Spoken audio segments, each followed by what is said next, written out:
बालभारती कथाविश्व प्रतिभा पानट यांची ही कथा नवा पैलू।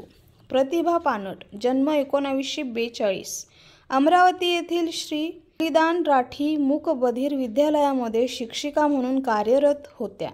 मूकबधिर व अपंग यांच्या समस्यांची उकल करणाऱ्या अनेक कथा लेख प्रसिद्ध।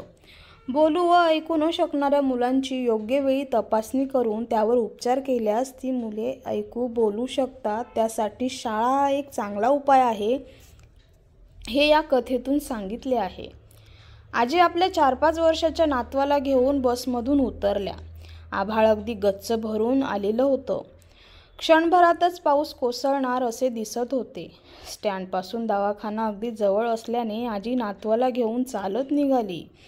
आजीचा नातू दिगू आजूबाजूला पाहत हळूहळू चालत होता। चल रे बाबा, लवकर लवकर, पाऊस सुरू व्हायच्या आत पोहोचलं पाहिजे दवाखान्यात, आजी दिगूला म्हणाली। पण त्याला सांगून काय उपयोग, ऐकू कुठं येतंय त्याला, आजी खंत करत पुटपुटली आणि स्वतःशीच पुटपुटत पुढे चालू लागली। दवाखान्याच्या बंद दाराकडे आजीचे लक्ष गेले। आता कुठे थांबणार, आजी विचारात पडली। एवढ्यात रिक्षाचा जोराचा आवाज ऐकू आला। तिने मागे वळून पाहिले तर रिक्षाच्या समोर दिगू उभा होता आणि रिक्षावाला त्याला काहीतरी बोलत होता। अरे पोरा, केव्हाचा आवाज देतोय पण ढिम्म हलत नाही, बहिरा आहे की काय, रिक्षावाल्याचे बोलणे ऐकून आजीच्या डोळ्यात चटकन पाणी आले। ज्या दिवशी दिगू बहिरा आहे असे लक्षात आले त्या दिवसापासून त्याचे घरदार सर्व काळजीत पडले। आता गावातल्या लोकांच्या सांगण्यावरून आजी त्याला घेऊन वेड्या आशेनं शहराच्या डॉक्टराकडे आली होती। दवाखाना बंद होता। बाहेर तशीच दिंडमूठ होऊन ती भिंतीच्या आडोशाला थांबून राहिली। इतक्यात एक तरुण मुलगी वत्सला आजीच्या शेजारी येऊन उभी राहिली। आजी शहराच्या डॉक्टराबद्दल स्वतःशीच बोलत होती। ते सारे वत्सलेने ऐकले होते। रिक्षावाल्याने दिगूला हटकवले होते तेही तिने पाहिले होते। काहीतरी मनाशी ठरवून ती आजींना म्हणाली, कोणत्या गावाला जायचंय आजी, पाऊस तर फार पडतोय। कोण ग बाई तू, माझं नाव वत्सला आहे, शिक्षिका आहे मी। असं होय, मला वाटलं तू एखादी डॉक्टरच आहेस। ज्यांच्यासाठी मी शहरात आले होते तो दवाखाना बंद आहे, काय करावं कळेनासं झालंय बघ, आजी बोलली। एवढ्या पावसात कुठे जाता, या वादळात झाडं बिडं रस्त्यात पडतात, आजी त्यापेक्षा माझ्या घरी चला। नको, घरी या, पोराची आई वाट पाहू द्या, आजची रात्र माझ्याकडे राहा, उद्या मी तुम्हाला जे काय दाखवीन ते पाहून हसत घरी जाल, वत्सलाने आजीला मोहात पाडले। आजी थोडीशी विचारात पडली आणि मनाशी काहीतरी ठरवून म्हणाली, असं होय, हसणं मिळणार असेल तर तुझ्या घरी येते मी। गेली 5 वर्ष झालीत हसणं विसरलो आम्ही। पाऊस ओसरल्यावर आजी दिगू वत्सलाच्या घरी गेले। जेवणे झाली, गप्पा मारणे सुरू झाले। वत्सला ही मूकबधिर मुलांच्या शाळेत शिक्षिका होती, अत्यंत आनंदी हसणाऱ्या स्वभावाची। तिने विचार केला की बोलकी मुले शिकतात, हसतात, खेळतात, आनंदी जीवन जगतात, त्यांना कोणीही शिकविल, पण ज्यांच्या वाट्याला बहिरेपणाचे मुकेपणाचे दुःख आले आहे त्यांना कोण शिकवणार, कोण सुखावणार, मूककळा कोण उमलणार, त्यांच्यातील स्वत्व जाणून त्यांच्या चेहऱ्यावर अभिमानाचे विश्वासाचे हास्य फुलवायचे, हा पक्का निर्धार करूनच ती मूकबधिर मुलांच्या शाळेत शिक्षिकेचे काम करत होती। आजीशी गप्पा मारत तिने त्याची सर्व माहिती काढून घेतली।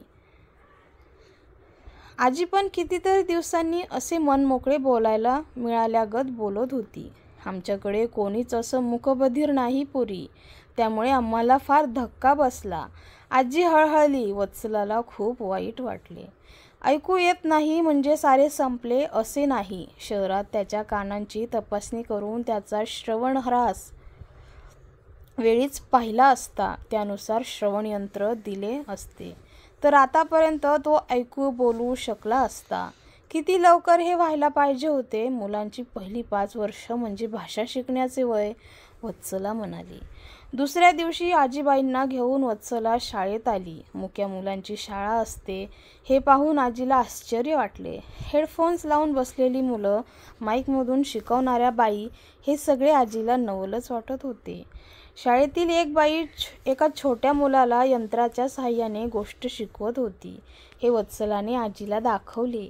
आजी उत्सुकतेने बघत होती. बहिऱ्या मुलांच्या तोंडून बाहेर पडलेले उच्चार टिपायला त्याचे कान सावध झाले होते आणि मूल बाईसारखेच हसत हसत बोलले.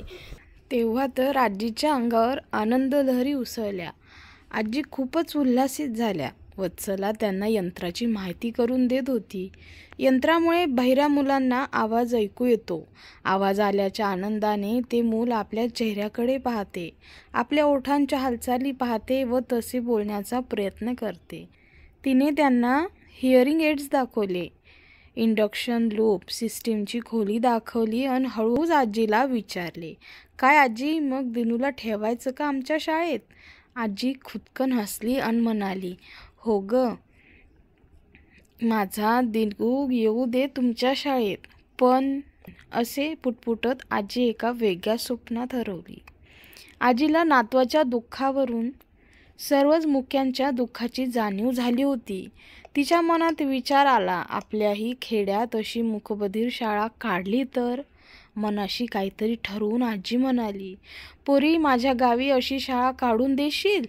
आजी, शाळा काढायची म्हणजे जागा पाहिजे, पैसा पाहिजे, यंत्रे किती महाग, वत्सला म्हणाली. वत्सलाबाई, आम्ही खेड्यातले लोक शिक्षणानं अडाणी राहिलो, पण कष्टानं आम्ही शेती खूप जमवली. एक शेत विकलं तर लाखाला जाईल, आजी म्हणाली. आता मात्र वत्सला थक्क होऊन ऐकत होती. म्हणजे शेत विकून एवढा पैसा देणार तुम्ही मुक्यांच्या शाळेला? हो, देणार. अगं बाई, माझ्या गावची मुलं शाळेत जातील, शिकतील, त्यांना वळण लागेल, स्वतःच्या पायावर उभी राहतील. आजीने या मूकबधिरांसाठी काही करण्याचे ठरवले आणि तिने तसे बोलून दाखवले. आजीच्या विचारातील या नव्या पैलूंचे दर्शन होताच वत्सलाचे अंतःकरण भरून आले. ती म्हणाली, आजी, मी म्हटलं होतं ना, उद्या मी जे दाखवीन ते पाहून तुम्ही हसत घरी जाल म्हणून. होय ग वत्सला, त्या कालच्या पावसाने माझ्यावर फार उपकार केले. मी शहरातल्या डॉक्टरकडे निघाले होते. तुझ्या रूपात मला डॉक्टरच भेटला बघ. आजी हसू लागल्या. आजीच्या उत्तराने वत्सलालाही आनंदित झाली. तिलाही हसू आले. कालपासून ही आपल्या आईसारखी दिसणारी बाई हसते. आजी म्हणते हे पाहून कसे का होईना दिगूच्या चेहऱ्यावर हसू उमटले. ही दिगूची कथा कशी वाटली कमेंटद्वारे नक्की कळवा आणि आपल्या अशाच नवनवीन कथा आणि कवितांसाठी बालभारती कथा विश्वला सबस्क्राईब नक्की करा. धन्यवाद.